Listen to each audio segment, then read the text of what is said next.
Au centre des métiers de l'eau de Yopougon à Abidjan, environ 200 enquêteurs ont reçu ce vendredi 26 mars 2021 des mains du ministre de l'Hydraulique, M. Laurent Tchagba, des outils pour lutter contre la fraude et l'amélioration de la desserte en eau potable dans la ville d'Abidjan.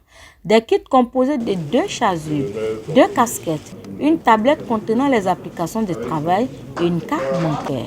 Ces enquêteurs recrutés et formés au centre des métiers de l'eau ont pour mission sur le terrain de mener des enquêtes minage, des enquêtes sur les résiliés de la SODECI, des enquêtes sur les réseaux frauduleux. Le travail consiste à contrôler les compteurs des SODECI, donc savoir si le compteur il fonctionne normalement, s'il n'y a pas de fraude et signaler les cas de fuite et de casse également. L'impact de notre mission sur le terrain, c'est de réduire la fraude.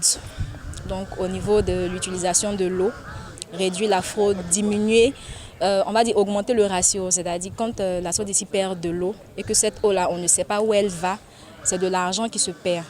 Donc notre action va consister à, on va dire, redorer un peu le blason de la SODECI en quelque sorte. La brigade d'enquête est créée dans le cadre de la réalisation d'une composante du projet APTF qui vise à régler la question de la desserte en eau potable dans le Grand Abidjan et partant, améliorer les indicateurs techniques et financiers du secteur de l'eau. Mais le président de la République a donné autorisation à ce projet et le ministre nous a instruit pour mettre ça en œuvre.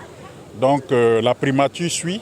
L'état d'avancement aujourd'hui, on a près de 60 quartiers sur les 155 où on a mis de l'eau. Vous voyez, vous avez par exemple à Bobo derrière Rail, depuis 13 ans, il n'avait pas de l'eau. Aujourd'hui, vous allez là-bas, il y a de l'eau courante.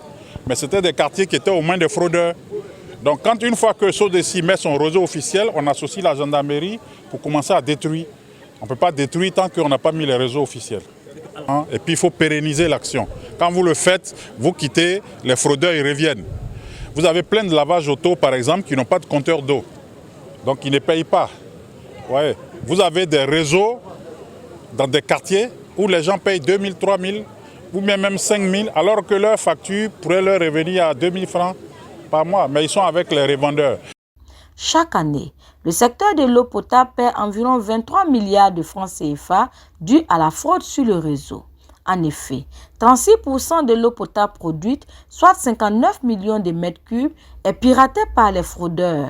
Cette importante quantité d'eau destinée aux abonnés réguliers est détournée et se retrouve ainsi dans les eaux non facturées, intensifiant les problèmes d'eau dans le Grand Abidjan. La résolution de ce problème de fraude est prise en compte par le ministère de l'Hydraulique à travers le projet APTF qui a été lancé le 8 mai 2020. Ce projet d'un coût global de 47 milliards de francs CFA, qui est déjà à 45% de taux d'exécution, permettra d'adresser le manque d'eau dans 155 quartiers et sous-quartiers du Grand Abidjan et à lutter contre la fraude. Le secteur a besoin de moyens pour être autonome en matière d'investissement, mais chaque année on en perd 23 milliards.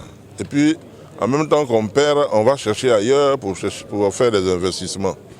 Donc il faut pouvoir chercher à améliorer, disons, la performance, la gestion du secteur. Et ça commence par lutter contre la fraude pour que non seulement on ne perde pas 23 milliards, mais surtout on ne perd pas 59 millions de mètres cubes.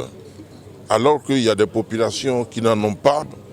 Et ça, on est obligé de se battre parce que l'eau étant source de vie, il faut gérer ce que nous avons de manière efficace pour que tout le monde en ait.